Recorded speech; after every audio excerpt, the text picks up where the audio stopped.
Welcome to Inside AI, a podcast from the EPFL AI Center. I'm your host, Marcel Salathé, professor and co-director of the EPFL AI Center. Each episode brings you fascinating discussions with brilliant minds from EPFL and across the global AI community.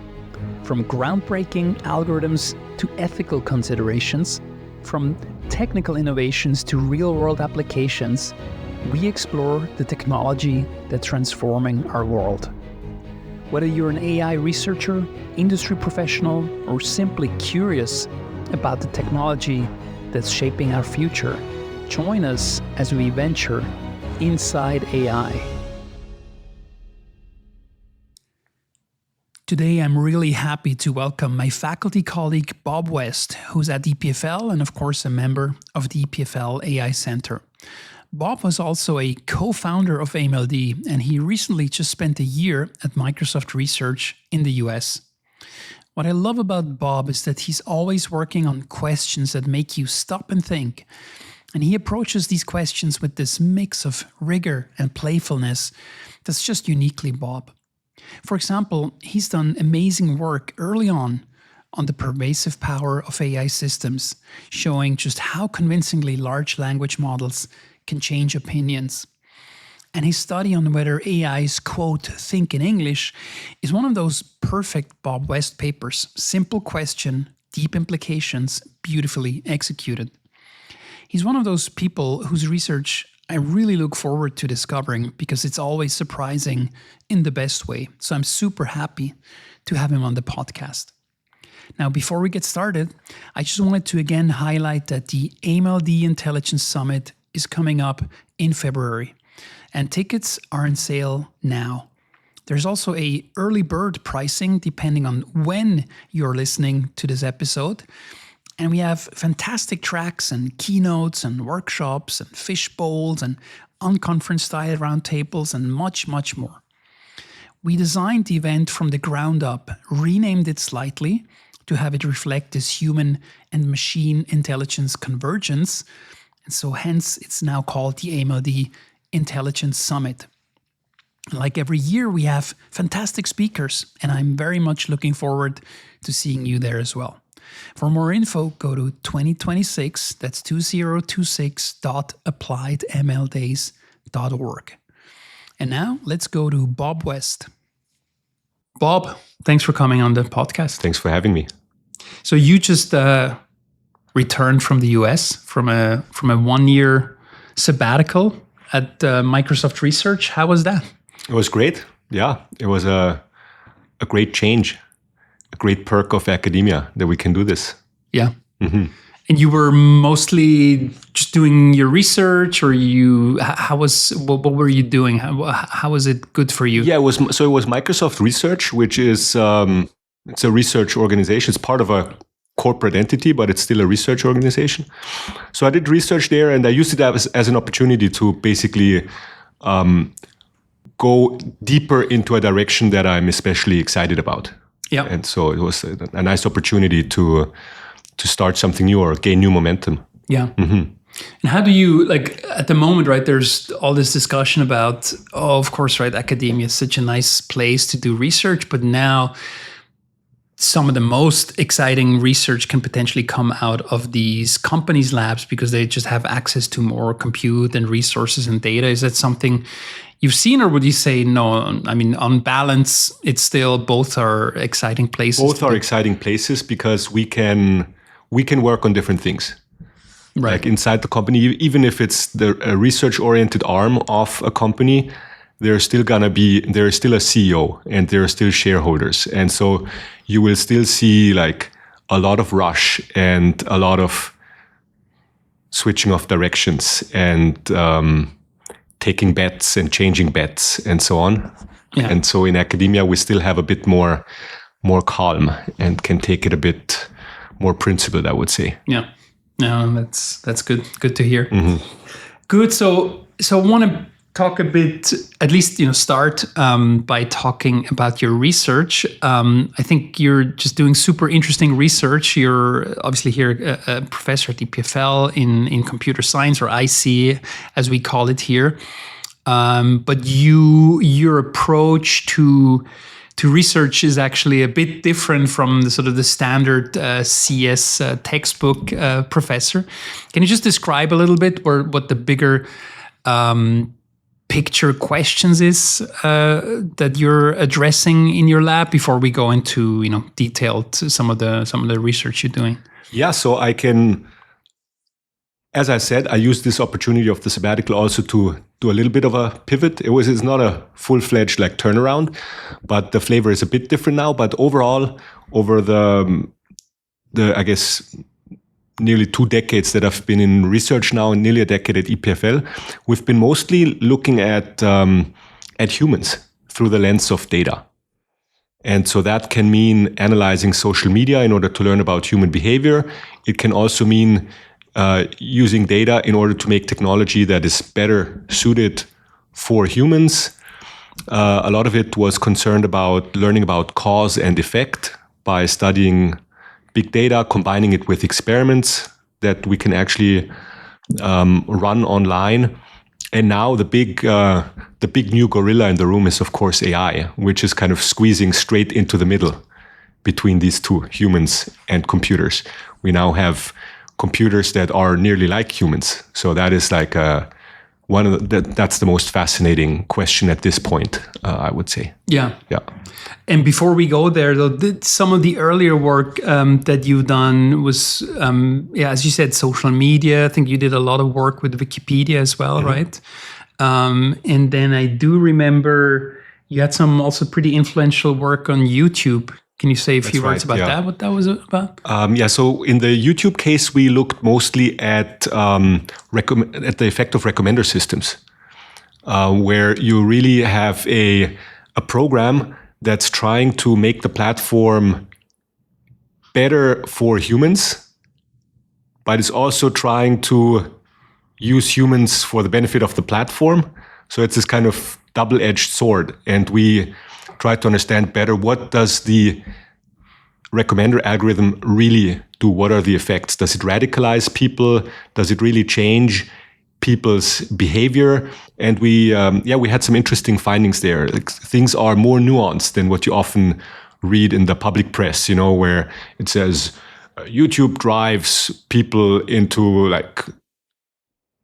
doing mass shootings or something like that. What we found by doing really careful analyses, causal analyses, also using simulations where we had these bots that really went on YouTube and used the recommender system like a human would. So to the machine, it looked like a human, but they were scripted carefully to emulate a certain behavior. So using these kinds of studies, we found that it's not as black and white. Actually, most of the effect is driven by human preferences. So people want to be radicalized, and then they basically take the offering that's given by the recommender system, and that way they kind of reinforce. But it's not like the recommender shoves a radical decision down people's throat. It's really there's usually momentum from the user. And if that's not the case, then the recommender also doesn't have that kind of effect that is often reported about. Yeah, that's super interesting. It's also, right, on a sort of meta level, what strikes me about your explanation here is that this seems to be a fairly common phenomenon. There is some problem with a new technology, but then it's often in the media taken up as a very clear-cut case of this bad tech is doing this very bad thing to these poor humans. And I think we'll come back to that when we discuss AI. But is that something? What went through your head when you sort of analyzed these results, or when you saw also how the media then picked up your? Well, the thing is, when you then talk to the media about this, it's very hard to get across, right? Because we write a 5-6 page research paper about it, and it's not just because we use those 6 pages because we can, but you actually need 6 pages, to explain why you do it this way, why you do it that way. There's nuanced effects, it's not always the same, if this, then that. So it takes time to explain. But then you talk to a reporter, and they need to have a segment that is 1 column in their newspaper, or it needs to fit into like a 2-minute slot on TV, and then their incentives are just very different. They need a clear message, that people will understand, and that it's interesting, so people don't just click further. So the incentives are just different between like really telling the way it is and having something that you can then pitch and yeah. No, I totally get that. On the other hand, I also feel like we should be more demanding in some sense to the media, because we also want the media actually to be more nuanced, right? Yeah. And of course, I think ultimately the media will, of course, say, well, we also want that, right? That's why we have journalists and we would like to do long form pieces, but that's just not what's being clicked on and what's selling. Yeah. Difficult to get around this, but yeah. Okay. I mean, we don't need to get into a media discussion here, but I'm increasingly mindful of that, and I totally appreciate. It's also an art to take something complex and nuanced and then to make a sort of reasonably good headline out of it. Mm-hmm. But I do think that increasingly, because this tech is not just sort of a side show anymore, right? Yeah. And if we always hear very oversimplified messages, then people also get a wrong view on the technology. Yeah. But I think it's probably we also have to look in front of our own door, and probably we could often do a better job explaining these things in our research papers. Like deadlines. Or outside of those. Or outside of those, by writing blog posts or by going on podcasts. Yes, thank you. Thank you for coming. Yeah. No, agreed. Good. So that's a good example and a good segue. So you've, as you said, I mean, you actually, in some sense, also really studied humans, or rather, you sort of studied the technology-human interaction. Now, this technology comes along. Of course, it didn't just appear, and I'm sure I will have said this at the introduction, but you were one of the co-founders also of Applied Machine Learning Days, right? You have been on this technology for a long time, but there's still something now fundamentally new in the past 3 years. So can you tell us a bit what went through your mind in that moment, sort of these weeks after, I guess, the research preview of ChatGPT, or maybe you had access already before? When was the moment for you when you said, okay, this is not just like some linear continuation of what we've seen the past 10 years, but something is fundamentally happening here that I might want to pivot myself to? Yeah, definitely something. There's definitely a rift. Like if I think back about the first edition of Applied Machine Learning Days, this seems like a different era, right? When deep learning was around, and that's what a lot of people are talking about. But it was still more for solving these specific problems, and stuff didn't really. I mean, it worked in many cases, but we didn't have this tool that really worked on everything. Like one model where you could go with every single task. I think that's maybe the biggest difference that we saw, the generality, and that it actually worked. Like it was before then, it was kind of research, right? And you looked at, okay, like that's the F1 score, and that's better than a logistic regression baseline, but that is still like a far away from actually being able to use it. And now we're using this stuff all the time. Like we really go and talk to ChatGPT about stuff that really matters to us. Today I needed to know whether my corporate credit card actually says you have legal consultation for 3 hours. And in the old days, I would have had to Google, which is already great, that I can actually Google and be pointed to answers. But I don't even do that anymore. I just asked ChatGPT, can I use this also for personal legal advice? And within 30 seconds, I had the answer. Might have taken me 20 minutes in earlier days when I actually had to read all this kind of stuff.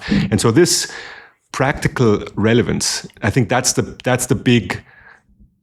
a really big change. Of course, there are many changes also on the scientific side. But there we kind of saw it coming. We had all, if you followed along, the development of the field, natural language processing, and so on. The transformers were there. There was GPT-2, which already was mind-blowing to us in the field, because I've been working on NLP for a while, and we had been struggling with stuff like extracting verbs from a piece of text. And, this was the level that we were struggling with. And now all of a sudden you could write stories about unicorns that were consistent over a page. It's like it could be completely confabulated as a story, but at least the name of the unicorn was the same in the beginning, at the end. And that was already super amazing, because producing text was a big challenge, actually. So, but there had been a continuum. And still it was shocking to see that now they actually got it to really work. And the big difference, of course, was mostly there was a big difference in terms of the data. They went from, I think GPT-2 was maybe trained on a corpus that was about the size of Wikipedia, maybe 40, 50 gigabytes, and all of a sudden they had the pizzazz to train it on the entire internet. And so I think that was still shocking to us scientifically also, that's all you need. You just need to shove in more data, and all of a sudden you get these complete, it's like this where a change in quantity led to a complete change in quality. That was still, have to compute to do it, yeah. Yeah, exactly, yeah. So basically what passed as sort of I guess now we can maybe call the first scaling law, or maybe not the first, but that scaling law at the time is like, okay, all you need here is this transformer, and then just get more text, make them bigger. You need more compute, but just keep doing this, and it gets better. And that turned out to be true up until a point, if I understand it correctly, right? So it seems that GPT-4.5 was sort of the last big bet of OpenAI, that this would be this would continue, and then it didn't. That there was clearly a sort of... I think there was no more data, really, right? There was, in some sense, no more data. Then they started making data on their own with synthetic agents, synthetic data. Exactly. It must have been a gigantic network, right? I mean, nobody knows quite how many parameters, but if you look at the API, what they charge at the API, was immense, it was something like $70 per million token. But what happened to that actually? Was that kind of considered a failure, and it's not available anymore? It is still available. It is not available on the API anymore, if I'm not mistaken. And then they launched GPT-5, and basically just within ChatGPT removed all models, right? Which caused this huge uproar, because people, it turns out, fell a sort of an emotional connection, especially to 4.0. And they said, I'm going to cancel, right? Unless you bring back 4.0. So they brought back 4.0 within a few days. And then in the pro version, they brought back actually all of them, just call them legacy models, but they're all back. And I quite like it, because 4.5, even though it's true, right, maybe on some benchmark, it wasn't just that yet another breakthrough, but it had a nuanced understanding of language that was just really ridiculously good. I mean, it could take a really good paragraph and make it even slightly better, which all the other models couldn't and still can't. But it must have just been a gigantic model. That was 4.5? 4.5, yeah. Okay. I never used that, actually. Yeah. It was too expensive. I mean, if you have the pro version, then you can use it. Otherwise, indeed, you cannot use it anymore. Yeah. And now, of course, we're in this sort of next scaling, which just seems to be the reasoning one, and you just scale, you just use all the compute while you're computing a response. Yeah. Yeah, and this switching between, like, doing the meta reasoning, deciding how much you should reason, that's an interesting new addition. Like, that's something I had been thinking about for a while, actually. Exactly. And we should talk about that. But I want to go back a little bit, because we just talked about the language capabilities, just extraordinary language capabilities of these models. And you wrote one of the really interesting early papers there showing how pervasive these things are. And I think you were among the first to do that. Now there's many large-scale studies. I think you're involved in some of them as well. Which one are you referring to? Well, the one that I think was recently published in Nature. The one about persuasiveness. Yeah, Nature Human Behavior, right. But I think it was online for almost a year or even longer, right? Yeah, on the conversational pervasiveness of GPT-4. Persuasiveness.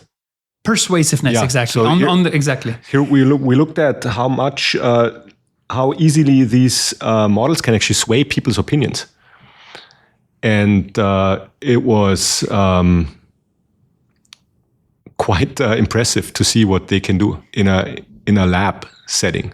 Yeah. We really brought in people, and we said you will.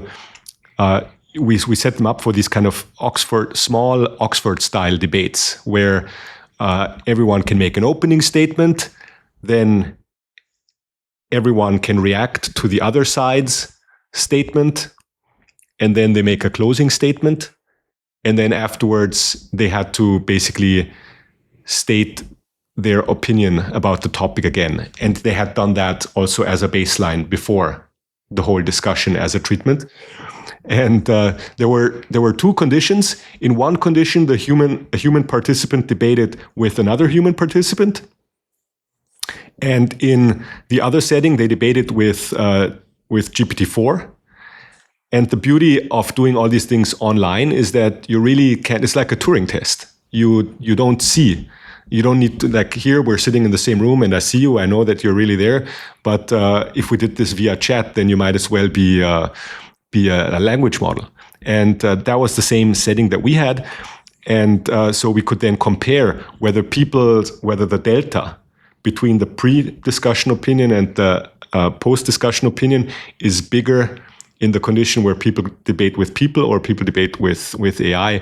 And it was actually quite a bit higher in the case where people debated with AI. Yeah, exactly. And especially in those settings where the AI had access to the human's demographic characteristics. Mm-hmm. Am I debating with a man or with a woman? Are they old? Are they young? What's their educational background? What's their income level? The AI could really pull the lever on those and change strategy depending on who they're talking to. And that, of course, has major implications for the world. Yeah. We'll act more and more with, like right now, when you talk to a chat agent, like in the older days, you actually chatted with a person. Yeah. Like that doesn't exist anymore, right? Like wherever you go, it's always a language model that you're talking to. Yeah. Though annoyingly, right, they often want to make you think it's still a human, yeah. And then they make it super slow. Yeah. And you sort of wait 2 minutes, right? And like, come on, right? Just tell me it's an AI and it's super fast. Mm-hmm. I'm much happier, right, as a customer. So if I remember correctly, I mean, so there's been a lot of follow-on work also from other groups. And if I remember correctly, I seem to have been reading a recent study. Tell me if you were involved or not, but which showed that even if people know that it is an AI, the conviction power or persuasion is still extremely strong, potentially stronger. We had a part, I haven't seen a paper that was specifically about that, but in our analysis, we do quickly skirt that question because we ask them we ask the human participants afterwards, do you think that you talked to a human or to an AI?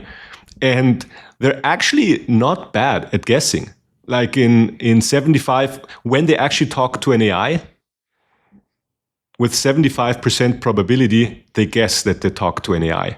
So that is 50% higher than chance level because 50% would be guessing, but they get it right not 50% of the time, but 75% of the time when they actually did talk to an AI. So people do have a sense of whether, we didn't even tell them, you talk to an AI now, tell me whether you are still convinced. But we still could see that if people correctly guessed that they talk to an AI, then in those cases, it was even more likely that they changed their opinion. Yeah.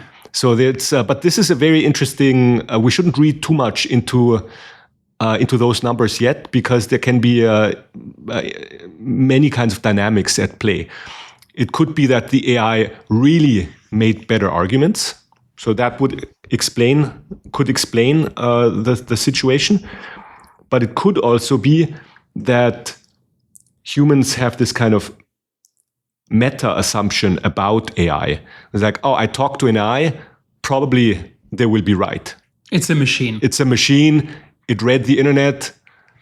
So probably the arguments are founded in data. So it could be all sorts of dynamics like that. And those would be kind of dynamics. It might look very different in a year when people have actually gotten used to AI being around, so they might have changed their expectations. So I see this more as a snapshot. Yeah. But then at the same time, would we actually expect that, given all the dynamics you could possibly imagine, that a human should fundamentally be more convincing than a machine who masters language, right? Yeah. I think it's totally in line with the developments that a machine would be more convincing. It's still eerie, because we always used to think of persuasion as something that also comes with there's something very human about it, right? Like he's a smooth operator, or you just cannot say no to her. It's like there's something that we would think as very non-machine-like usually when we talk about convincing someone, charm, and that little, je ne sais quoi. Yeah. But now we're seeing that, je sais quoi. It's more parameters and more data, and you're more convincing. Yeah. Yeah, no, that's true. So where then do you see the implications here, right? This is, to me, always a kind of a sort of Rorschach test, right? Where one of many, where you then see this going, because now people can say, okay, obviously, right, that's super bad, because that means, right, this is like the end of sort of the role of human, and of course these machines will now manipulate us because they can, and misinformation is now going to be rampant, right? So all these negative aspects. Then you can also, I think, also argue the counterpoint, which is to say, well, that's really a good thing, right? Because now we can also convince people of many good things, and stop smoking. That also includes towards yourself. I mean, that's a point I keep on making, especially. I mean, right? The bigger question to me is, we make so many bad decisions all the time, and the decisions were probably good in another context in which our brains evolved, but now they're not anymore, and we just can't help ourselves, and we actually actively regret it, and we beat ourselves up, having no will or what have you. And now we have these things that could, in principle, help us achieve these goals. So that's the good side of things. So where do you see this? I think no one would. It's a silly question to ask: is it good or is it bad? Right? It's both. Yeah. It's dual-use technology. It's like, is nuclear fission good or bad? We make power plants and we make atomic bombs. It's the same kind of thing. That's been said billion times, and it's exactly the same situation, possibly in an even. But there's still it's still a very specific kind of dual-use technology, because previously technology was always used. It was always used by humans. Like it's a human who presses the button on the nuclear bomb, and it's a human who turns on or off the power plant. The different thing here is that now you can think about. I think it's fair to say now that these machines can have goals on their own, right? And a nuclear bomb doesn't have a goal on its own. It's like the guns don't kill people, people do.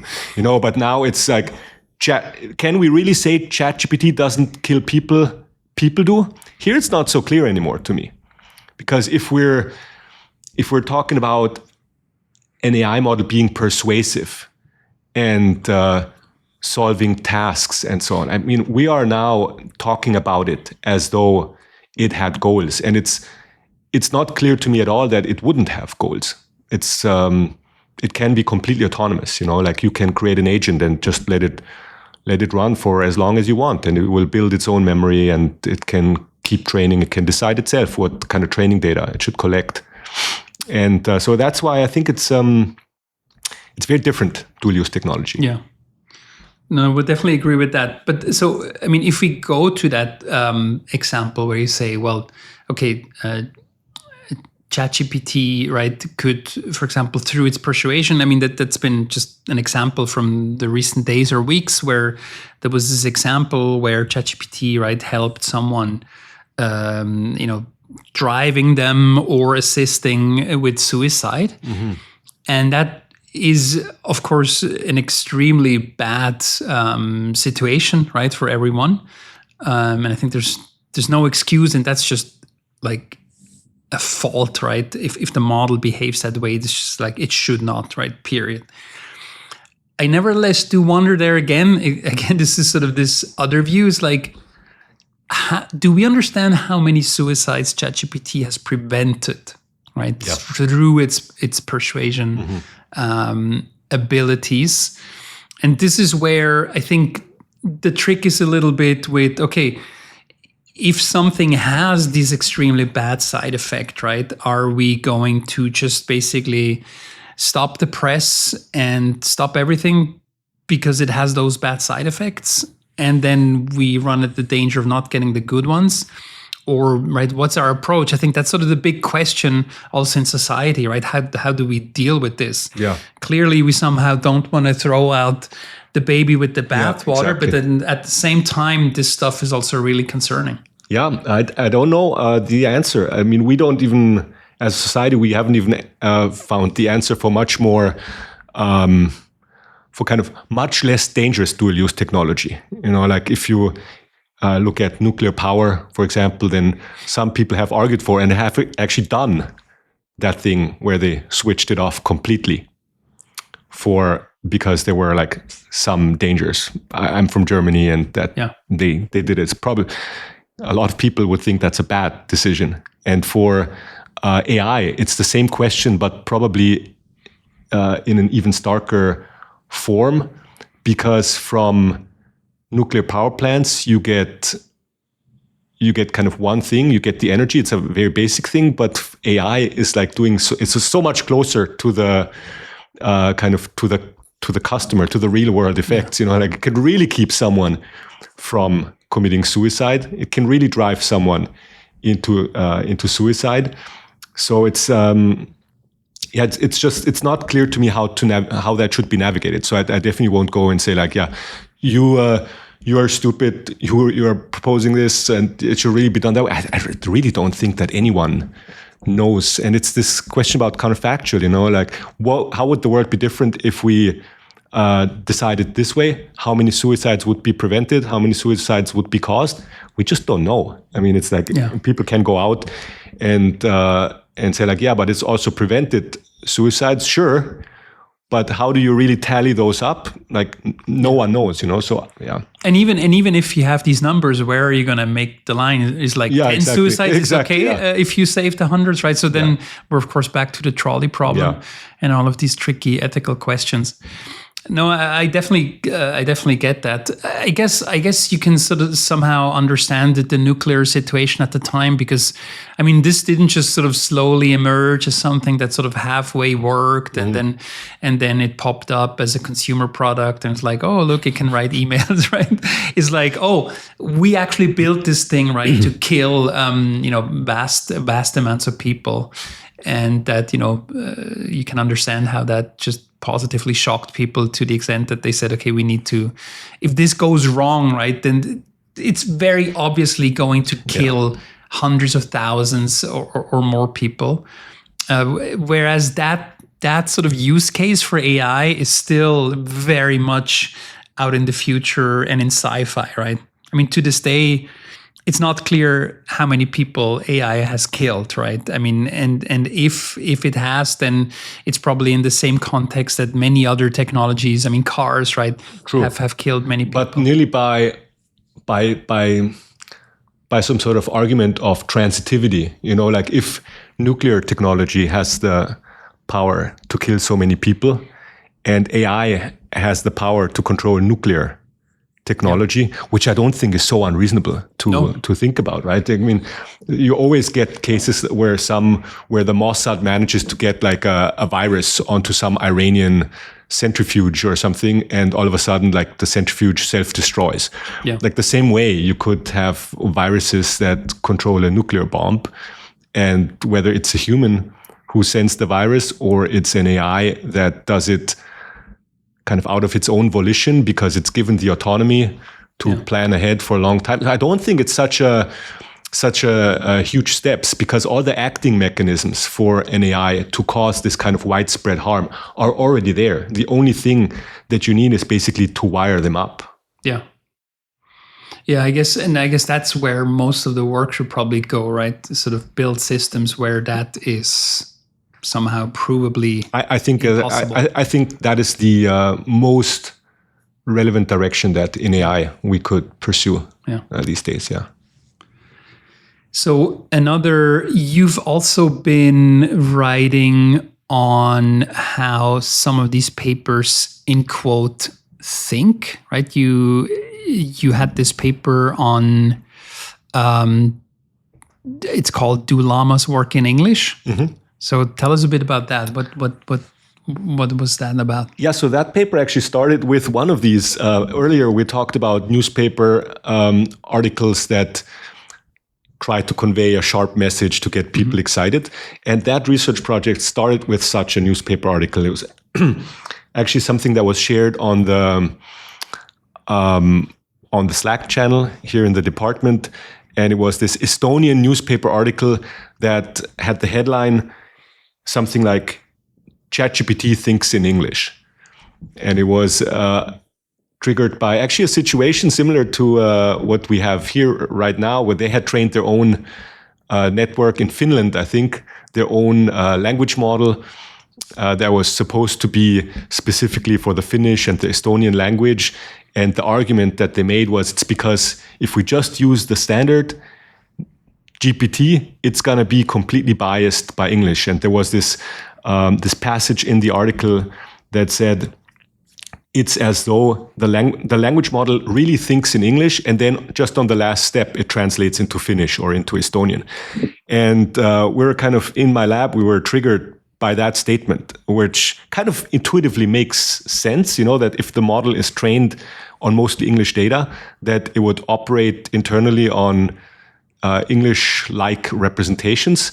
But we kind of asked ourselves as scientists, how would we actually go about investigating that question? What does it even mean to say it thinks in English? And so we kind of started playing around with that. And we then basically screwed the box open, and we actually looked at the numerical representations that are inside the neural network. And we investigated those and compared them to representations that you get when you prompt a model with English text, and representations.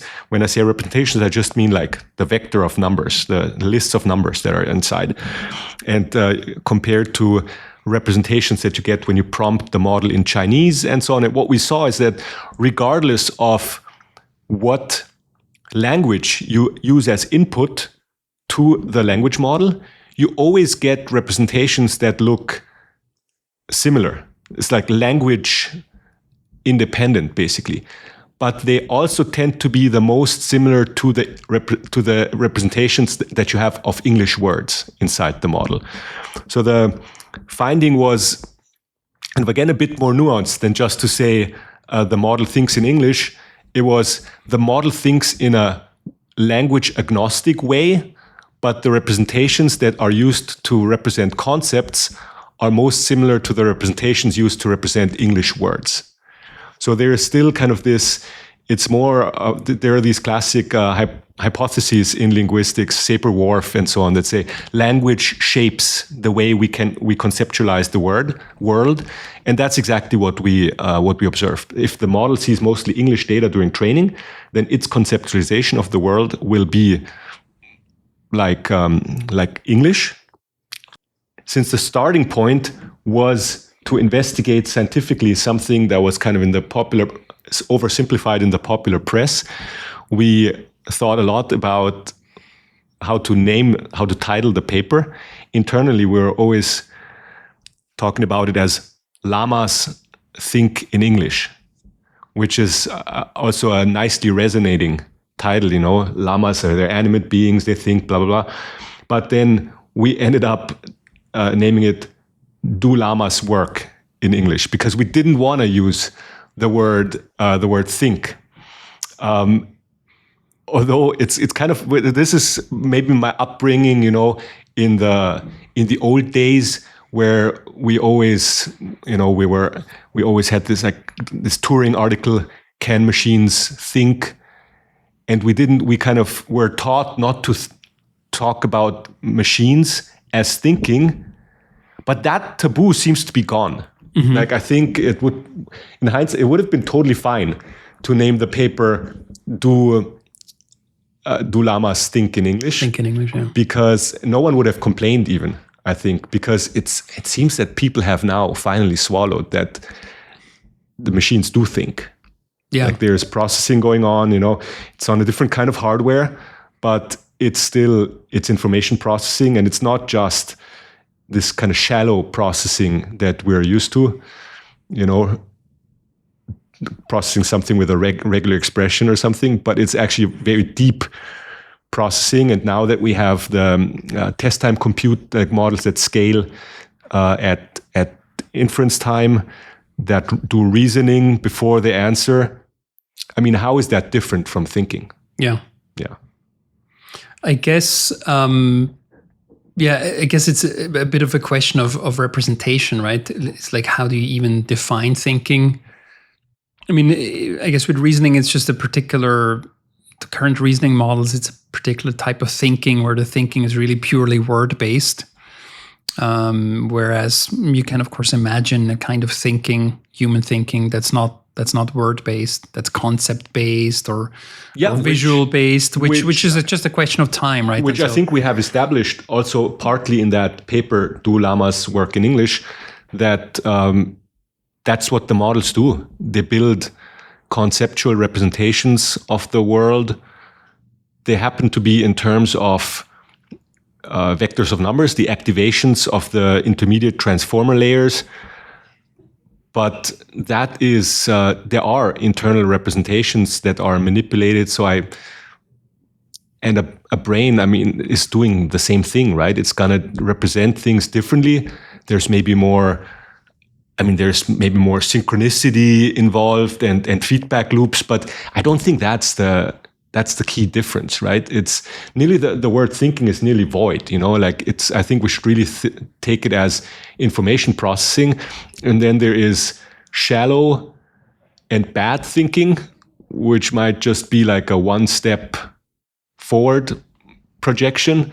And then there is deep thinking, where you have like many layers, where you manipulate your representations and then you can roll it out into also many words before you finally answer, kind of the reasoning, the chain of reasoning. But they're all information processing, and those are kind of better ways of thinking, but they're all ways of thinking. I think it's really, we get too hung up by this word. I think people often conceive of it as, when you say think, we mean it processes information like a human would, like thinking nearly being defined as human-like information processing.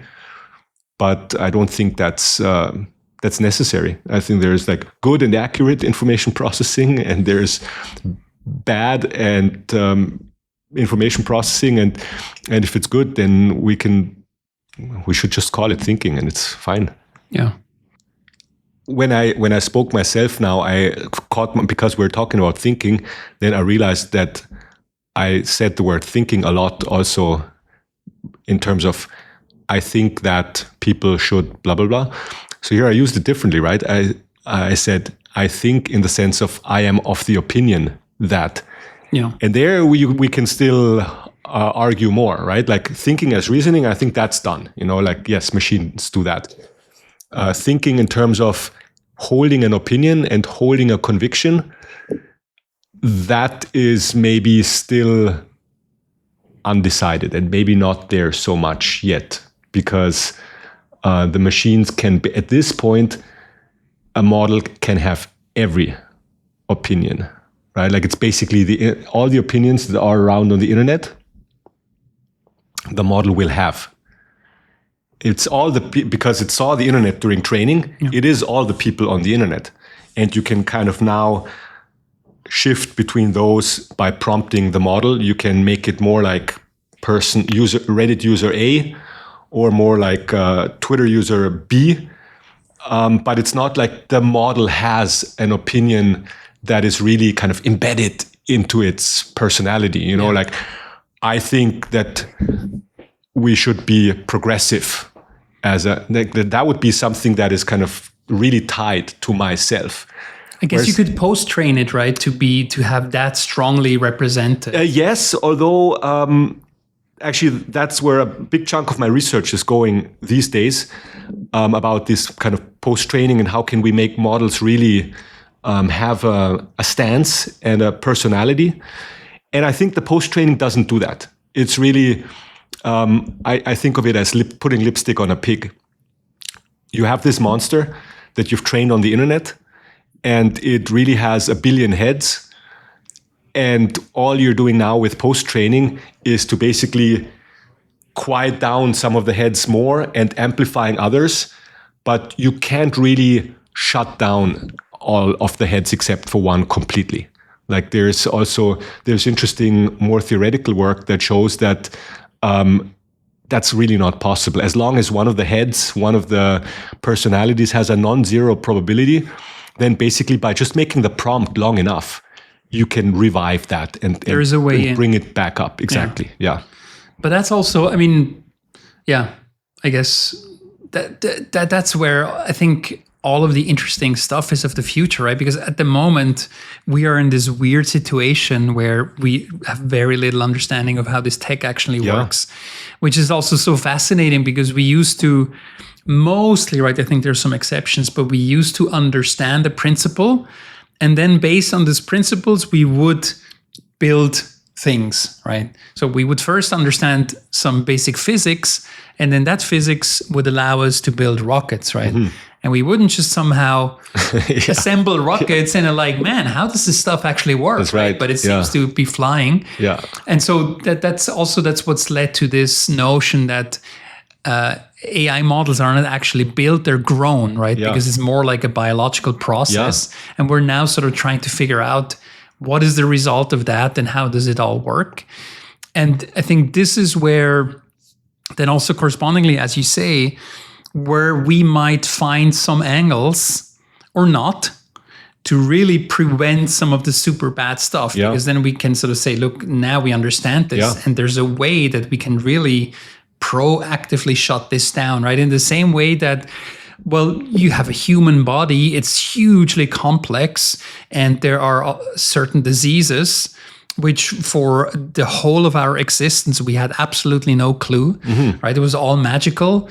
And now in the past 100 years, we managed to decode it and we can say, oh, this disease is that gene, this amino acid, and we can now even build technology and go in and fix it, and the disease is largely gone. Yeah, it's kind of crazy, right? That it's more, we need to treat the machines more like we treat humans. Yes.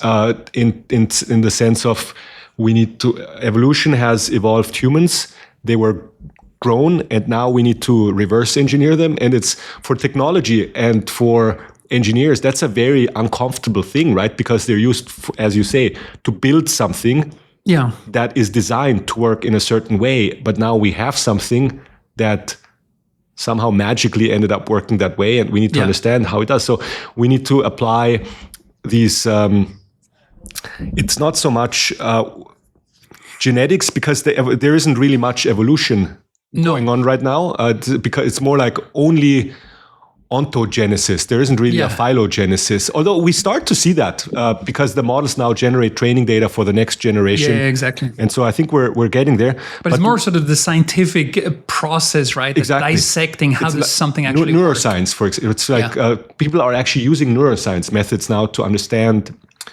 neural networks. There's this whole field of mechanistic interpretability where you basically do like probing of neurons, and you send a certain stimulus and then you read out the activations. And a lot of these methods are inspired by neuroscience. And I think the next step is to go to the psychology level. We need machine psychology. There's been work that's been underway, but we need to get much more serious about that. Machine psychology, machine psychiatry. How can we recognize that, just like we do with repeat criminals, where we guess, we send them to a psychiatric examination to understand the risk of them becoming recidivists. Will they do it again? That kind of thing we need for machines also. Yeah, just much better. And can we exactly? We need to do it much better, exactly, because the psychopath cannot self-multiply and make more versions of it, or at least it's very small. They would have to have offspring in some way. But we can. But unlike the psychopath, right? We can take the model apart and That's copy right. it, exactly. and study it in depth. Yeah. So in a way, it's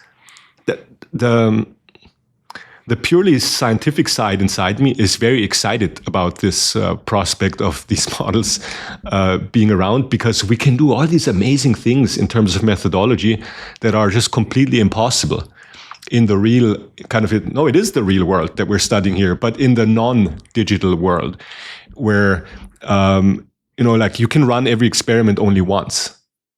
You can run an experiment as often as you want, but it's going to be another experiment where the world is like, maybe a few minutes further. And so many things have changed simultaneously with the treatment that you're varying, that it's just really hard to make causal statements, and especially counterfactual statements, which you really can't ever make in the real world, where we're asking, how would the world have been different if I hadn't taken an aspirin this morning? I can't just do an experiment to try that out, because now the world is different and my state, my neurological state and everything is different. So, but in machines, we can do that. We can, because their output is completely determined by the input and by the parameters. We can just rerun everything and then just modify that one artificial neuron by setting it to a high rather than a low value. So we can do these things that we can never do in the real world. So scientific is just very exciting to study. At least for now. I'm imagining that also this phase is somewhat temporary, though presumably for a long time, because what we have right now is just pure software-based intelligence. Yeah. And the hardware is exactly the same. Right. And that's why you can go and rerun and you can say, well, things haven't changed because fundamentally the hardware hasn't changed. Yeah. Whereas in the future, if and when we will go to a hardware that changes in the same way that our brain does not just learn by loading new patterns, but it's actually making new hardware. Then you cannot roll back, basically. Then you cannot go I think we're already in this situation, although we have only software, because the system now it's not a memoryless system anymore, right? Like if you just take a language model out of the box and you unwrap it, then it is. And you can roll back by setting all the parameters, but that way you're not studying, if you study such systems, we're not studying the frontier of the field, right? Because the frontier today has agentic model systems. That means that these are systems that also keep a memory, that keep representations and of what they have seen, and they're connected as it is at time point That's right. They will send out a web query and then they check the stock for Apple right now. 1 minute later, that's going to be different.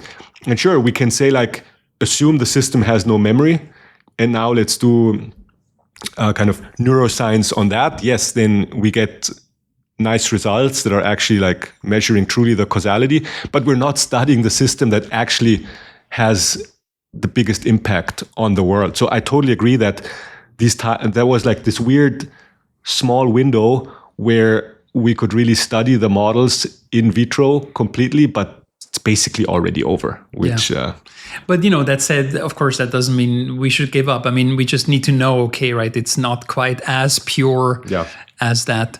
But, there seemed to have been a but, right? Because you said, well, as a scientist, I'm really excited about this. And it just seems to suggest that there's another angle of you that's not so excited. Well, I also have 3 kids, and there's a non-scientific portion of my day, and then there you just have to really think, like, what will these things do to us, to the world, to our kids? And there it can get it can get uncomfortable, right? Because of course there are many things that are just amazing. I don't have to.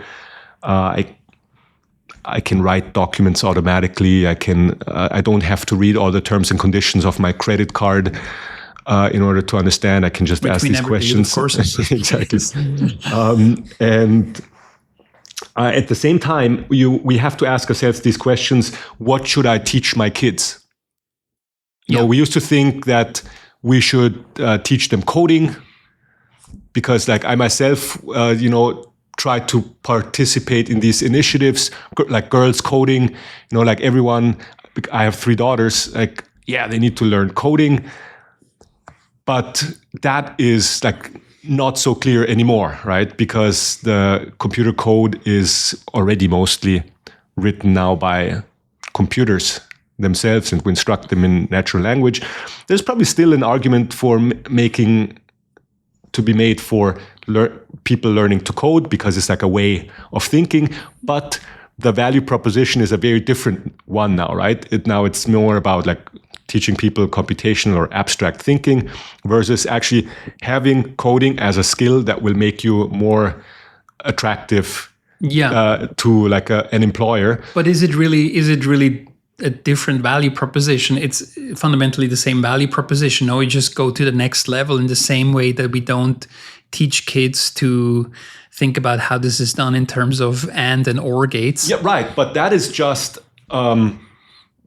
that's just pushing it further by one step. Mm-hmm. Like the next step is, do we really need them to think logically if you have this kind of if you have this assistant? I think you mentioned earlier that kind of system that can keep you from doing silly things, like how many suicides were prevented because of AI? Or could I make better health choices and dietary choices because I have this companion, that always knows what I'm doing, and it says like, maybe don't have that croissant. Yeah, it wouldn't go well. How to motivate you to do something else. Well, but now we're also taking away more and more of the need to actually be in charge of your life. Like I might still need like a certain vibe, like what is it, the overall thing that I want to achieve. But I used to have that kind of process-based logical thinking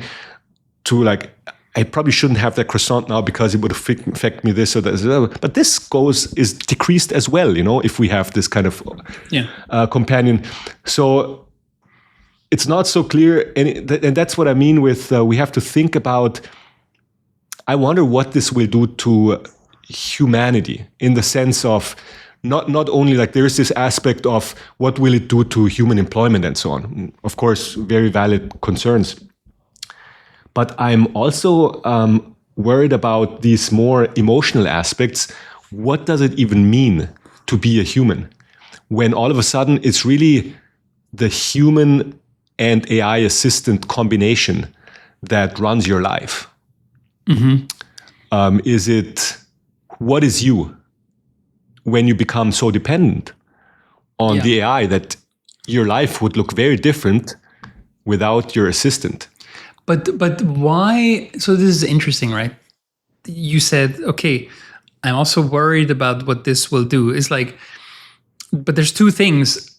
I think it's very interesting to think about what this will do. But why are we a priori worried? Are we a priori worried because it's just uncertain, and so uncertainty just comes with a worry? Yeah. Or do we have really good reasons to believe that however it's going to change humanity, it's going to be in potentially very negative ways? Do you know what I mean? Yeah. I mean, I often sort of make the example that if we just, with this fallacy, right, that we do as humans, which is whatever is the current state is the normal state. Whereas if you look at us and you would take a human from 200 years and they would look at us as like, these guys can't even butcher a hog, right? Or get their own food. They would die in nature. Yeah. And he's probably right. If we were dropped out somewhere in the wilderness, I cannot speak for you. I don't know if you have some survival skills. I would almost certainly die, right? In a very short amount of time. Yeah. And yet we think of ourselves as normal. And so I wonder, right, how much should we project of that into the future, just because the future is going to be different, is that we are worried, whereas maybe it's actually going to be super exciting for them in the same way that the evolution from 200 years to today has been, I think, overall pretty good for us as a species. Yes. Well, that is because we are the survivors. Yes. So that's you have a very biased viewpoint. But for that, right? Like the people who were killed by like all the germs that we are resistant to now, they would think differently, probably. But we are those people. We are the people that might be killed by the germs. And then we wouldn't, like, we don't care, if the survivors 1,000 years in the future will be like, well, we're still here, like, what's so bad? So I think it's, but to come back to your original point, yes, uncertainty is worrying inherently. So there's definitely this argument. It shouldn't be worrying if all the uncertainty is about like only good options. If like paradox of choice, will we do well in this way, or will we do well in the other way? And I'm uncertain about which way I'll be rich. Then uncertainty shouldn't worry us. It might still, but then it shouldn't. In this case, I think it's a kind of uncertainty that is really kind of the region that we have uncertainty about is massive. And it includes both very positive and very negative outcomes. That's the really worrying thing. And just as an example, if you become so reliant on your assistant, that there's also still something that is maybe different from the scenario that you sketched about being dropped on an island and you can't survive, because there is like an extra adversarial element now that might not be there on the island. Like maybe you can get your stuff together and you manage, like you swallow it down and kill that chicken or something. But here, when you become dependent on this like AI assistant, they're all connected, right? So you could open a door where you are now a puppet of whoever controls the AI system, and this I think it's very reasonable to believe, because we have governments in the world that want to control everyone who lives in the country. We have China, we have North Korea, and I could name many places where there's a big incentive actually to do exactly that. Yeah. To make everyone, and I think it's just a massive step closer to that. And you don't even have to assume a kind of evil humans. I think a big worry, at least for me, is also what will this system do on its own when there is no human who's saying like, control them all, make sure that they all cross the street only when there's a green light and so on. Sure, but what if we have an AI system that is left on its own? It has to do something, right? Like, it's there. It will not just sit back and like, I get no instructions, I do nothing. Like maybe you could train it that way, but that's not what lazy AI. Exactly. But that's not what we're doing now. We're seeing these demonstrations where Sam Altman goes on stage and it's like computer use agent. You just hand over the keys to your computer and you let the AI do whatever it takes to get your stuff done. Yeah, like that's the kind of models that we're training. But what is the instruction that we even give to such a model? Like right now, it's kind of still benign, because you say like manage my portfolio or take care of my email backlog. But what if you make that, okay, it's doing amazing there. So you kick back and it's like, okay, run my life or like organize my day. And so the AI has to make decisions, and it will make decisions. And for me, the worrying thing is that we have not figured out how to actually communicate to the machine what decisions it can make. Yeah. And right now we're kind of in this phase where we're sticking our head in the sand and we're just like pretending that the problem isn't there. But the problem is there already. We don't notice it so much yet, but it'll be there with full force in a couple of years. And then we'll be like, oh, we should have thought about this a bit earlier. Yeah. Yeah. I mean, this is of course is also a bit the human evolution, right? And sort of the human history. I mean, many problems. I mean, I'm obviously also thinking of pandemics, right? Where you say, well, this was in the cards. We should have thought about this a bit earlier. We didn't. I'm still, I guess, I mean, so for me, I think there are two types of worry. And I think one is very healthy and even, in fact, absolutely needed. And one is potentially a bit counterproductive, though maybe they're not so clearly differentiable. But the good worry, in my view, is to say, okay, let us imagine the space in which all this could go wrong. And then let us think about what we could do about it. Let us analyze the problem, right? Is it actually a real problem? And if yes, right, what would be a solution? That to me is like the productive worry, right? You want that. And then there's this strange worry, which I alluded to before, is that, well, now the world is going to be very different. And right, I think we can broadly agree, yes, the world will be very different, right? If we're all of a sudden surrounded by intelligences that are larger than ours in many different shapes or forms, right? We haven't even touched robotics and so on. That's going to be a very different world.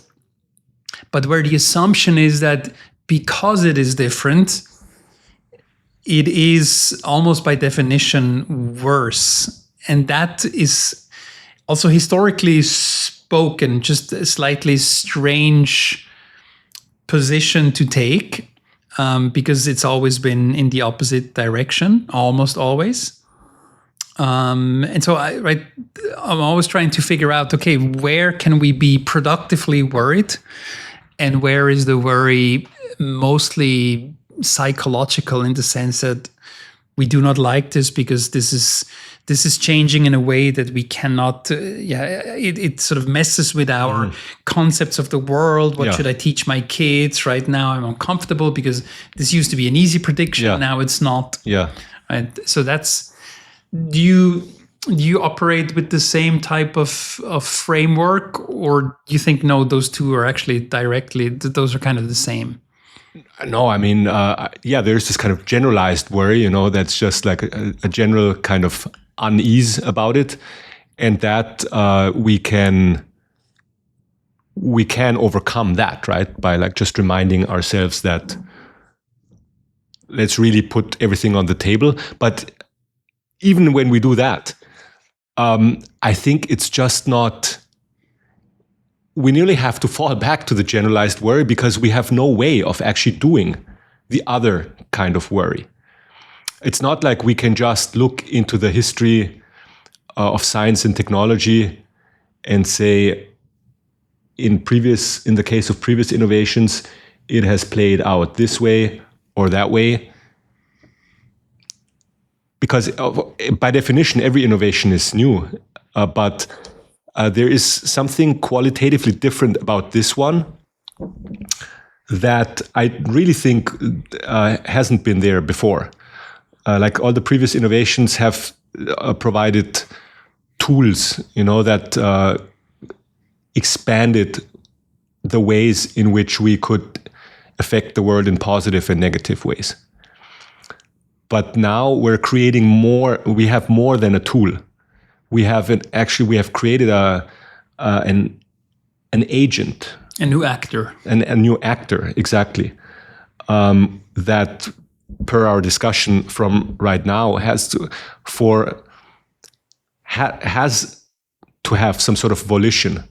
And I'm not saying it naturally has that, just because you scale up your model parameters. That's not where it comes from. It's like you can train a massive model that still just answers questions.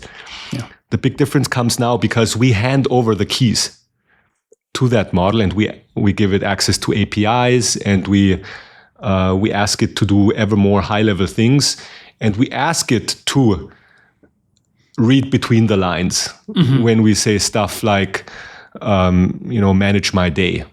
Yeah, which is and so what hard. will it? So this is fundamentally different, also because it will have to invent its own goals. Either we give it the goals, but then I don't know how to do that, or it invents its own goals. It tries to read between the lines. But who is to say that it would even keep this meta goal of doing what Marcel Salathé would want to do? Yeah. Like there's not, like I don't even know how we would teach it to want to do what Marcel Salathé wants to do. Yeah. And we haven't had this kind of technology before. Like even the most extreme dual use technologies that we've seen, like let's say nuclear technology, doesn't have that property. Like no atomic bomb invents a new atomic bomb or changes its goals because it has no goals. So there, I think it's fundamentally different. It's like different at a meta level, and so then we nearly have to fall back to this generalized worry because we just have no basis that could soothe us, that could say like, no, it's always been, whenever the world has been at such a bifurcation, it's turned out okay. We just can't say that because we've never been at such a bifurcation. Yeah. No, that's true. I mean, there is an element in many ways, this time is different. It's somehow never true, and somehow it's always true, in the sense that every new technology has something that's different to it. Yeah. And so if I understand your point correctly, you say, well, the thing that's different now about this is also different in a way that we never had to deal with. Yeah, exactly. It's this aspect of self-improvement has never been there. Like we're basically now in the realm of science fiction. That's the best. That's the best kind of record that we can turn to, because those are kind of the only people that have seriously thought about these kinds of issues. Yeah. I guess the thing that still gives me a lot of hope is that at the end of the day, what is actually the root cause that at every junction things have turned out to be okay? Again, of course, survivor bias and so on, but still, right, even like objectively looking, you'd have to say, okay, it's just, I mean, you could maybe make a case, but if you say, we value things like freedom and peace and living long lives and healthy, then, you'd have to objectively say, okay, it's pretty good for many of us and for increasingly many of us. But so the question is, how did we, what is the root cause that at the end, every of these new technologies that could have gone one way or the other, it went the okay way, and that for me, I mean, this is where this fundamental human element comes in. Yeah, and there I still, right, the optimist in me still thinks, okay, we'll figure out the way, right, how to eventually make this work for us. The difference is we have to figure it out fast, right? Because now we have a moving target. Yeah. like earlier we had an adversarial setting where it's like in previous cases the technology was fixed basically, and we just had to find ways to adapt. But now the technology is here and it can potentially behave in actively adversarial ways. Yeah. And we basically have to, the adaptation has to go kind of very fast now, because you could, it's out of the box basically, mm-hmm. right? It's there. And sure, also the TV was out of the box, and the nuclear bomb was out of the box, and so on. But then you had humans that had to get together and talk and, come up with treaties for how to prevent each other from, pushing the button and so on. But now it's nearly like you would now have to debate with the atomic bomb that it shouldn't self-detonate. So this is a very different setting, right? Where it's not just like we can talk as much as we want between China and the US. At some point, we will be at a point where the AI is also an actor at the table. Mm-hmm. And it's not necessarily controlled by China or by the US, but it's totally when people say like, yeah, but it's always there are always humans who control it, who give it input. Well, that's not the case anymore, right? That used to be the case with the programs that we wrote 10 years ago. Computers do what they were programmed to do, but that's not the case anymore. So that's why I think it's just a very different situations from previous innovations. Yeah. So, okay, I mean, I guess the fear of control loss is then the ultimate root fear, I guess, mm-hmm. right? And I think there would be many debates to be had, but I'm also mindful of time. But so definitely, like if we put ourselves on the standpoint and say, okay, things could be good, but they could also go wrong in many important ways, and clearly, speed-wise, we're not there where we should be. So what's your suggestion? Like what is not happening that should be happening to sort of more get a grip of the situation? Well, one thing that's unfortunately already happening is this kind of politicization of the whole issue, mm-hmm. where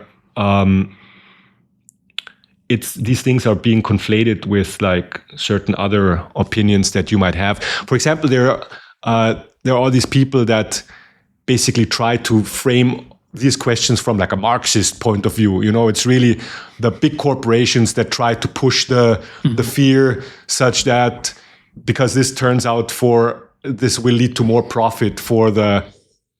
I mean, sure, there are economic incentives, but we shouldn't like just conflate this with like these old political hats that we have. So that's already something that's holding us back. I think that we're not having the discussion from the unbiased perspective and the clean table where it should be had.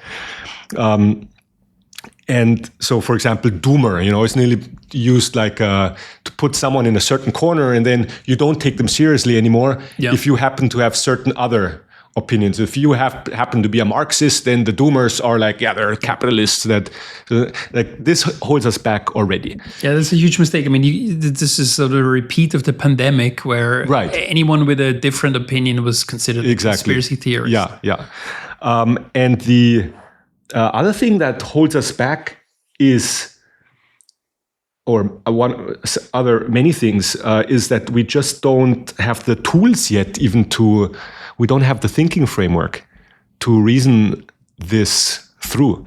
In the pandemic, we had, and you know this better than me, but there had been centuries of experience with this, like in principle, I guess everyone knew what, at least some of the important actions that had to be taken. Stay away from each other and distance, wear masks and all that kind of stuff. But we don't have that experience here. So it's that holds us back as well. We have we don't have a basis for like an empirical analysis of it. And we also, so to young people, I would always encourage them to work on this topic now. I think it's one of the most important scientific topics, especially if you work in AI already, then might as well think about not how to make the model better at solving like the next math benchmark or whatever it is, or image recognition, but actually think about the deep questions for how can we make these models controllable?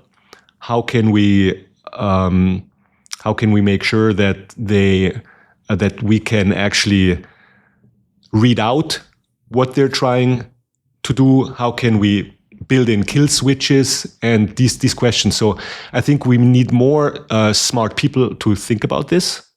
Also, it's kind of there are so many people that are smarter than me, and I wish they were working on this. So that's another thing that's holding. It's back in there. Maybe it's partly also that people aren't taking it seriously enough yet. Mm-hmm. Because if we were taking it seriously enough, then maybe more people would be working on it. And then there is, I just argued against putting everything into these like old molds mm-hmm. of, the capitalists and the proletariat and so on. But there are, of course, incentives that are playing important roles. There are economic incentives. Companies want to make, like when OpenAI decided to go ahead with ChatGPT, that was like an economic decision, right? They wanted to be the first. Probably Google had I imagine that Google would have had the same maturity of technology at the time. So it was this kind of arms race, but if we release first, then we will get more users, we get more data, then we can improve our system, and we can then actually get a headway beyond Google. So there are all these economic considerations, also political considerations, that are conflated. Of course, trade wars that are going on. Will China take the lead? Will US keep the lead? So there are all these like non-technological and non-scientific factors that have to be taken care of. And that also, of course, keeps us back from, it's a moving target. You have to optimize this, something that's already difficult to optimize in a clean room. But now you have to do it in the real world where there's like all the stuff, like people shooting at each other. And that really it's a difficult thing it's a difficult question. Fix the plane while it's flying. Exactly, yeah. That's right. Under extreme time pressure. Yeah, and with people shooting at each other. Exactly, yeah. Good. What to end on a more positive note? What gives you hope when you sort of look at this? One can think about these things and sort of go down alleys of thought that leaves one a little depressed. What's your way out of this? What gives you hope and say? Okay, well, just all the amazing things that we can do with it already, and the immediate prospects if we can figure out kind of the bigger picture in terms of control, then all the immediate facets that we have of this technology, it's just amazing, right? I mean, it's the things that you can do now that you couldn't, and what it will, the potential that it has for science, for health, for that just is just amazing. And there is I think it can be questions that took centuries to figure out in terms of how can we cure this or that disease might just become something that you can do very fast, where it's like, oh, there's this new condition that popped up in that one kid.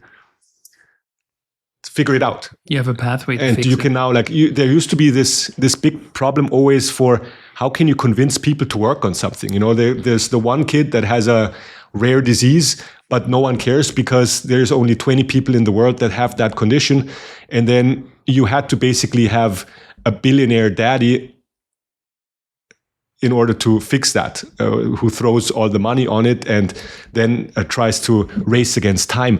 But now, in principle, we could just do that because you could create a small research team of AI agents that looks into exactly that problem. And often it might not even involve doing experiments, but just reading very carefully the literature and putting together disparate pieces of research where maybe the answer is there. No one has had the time to put it together. Yeah. And so there is like amazing prospects. Yeah. Good. So, I mean, super interesting discussion, and hopefully one we can continue. But okay, if I would summarize it, overall, the prospect looks fantastic, but there is this sort of Damocles sword of loss of control hanging over all of this. And we should put much more energy and effort and resources. That's right. To get that solved. Yeah. Good. Let's see next time when we discuss how much progress we made. If. Let's make a bet. I'm pretty sure this will be soon. Good. Bob, thanks so much for being here. Thanks, Marcel.